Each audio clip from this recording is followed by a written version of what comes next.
तो आज आम खाइबा द लेजेंडरी बिरयानी माने बनैबा। तो हेलो सांग मैंने भूली जाइली कहू नुआ वीडियो आपण मानक स्वागत। तो फास्ट आम राइस को बॉयल करनबा। देख लो तो कौन कौन पकेली तो से सब पकईकी राइसटा रेडी करनब है जमती 70% भाया होपर अंडा को कोट करके भाजी नेबा कारण फूड कलर मुझे यूज करनी। भाजी नेला भाई तेल गरम कर खाड़ा मसला सब पकईदबा खाड़ा करके पियाज पकई गुडुर गाडुर करदबा।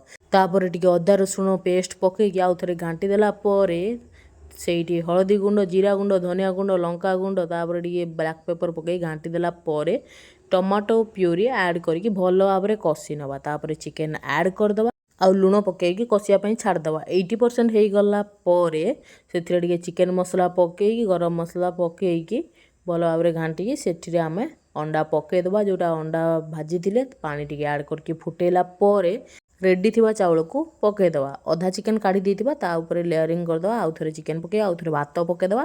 तापर पुणी थे भजा छणा पियाज को पकईकी टिके पुदीना पत्र तो नथिला धनिया पत्र पकई बसईदेली गैस रे भाई दम दबार अच्छी ना ना पोड़ीज तल। तापर तो रेडी आमर चिकेन बिरयानी आउ भाई मांस पूरा झड़ी जाऊला।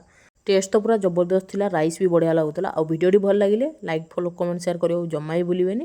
देखा आप नुआ वीडियो रे टाटा बाय बाय।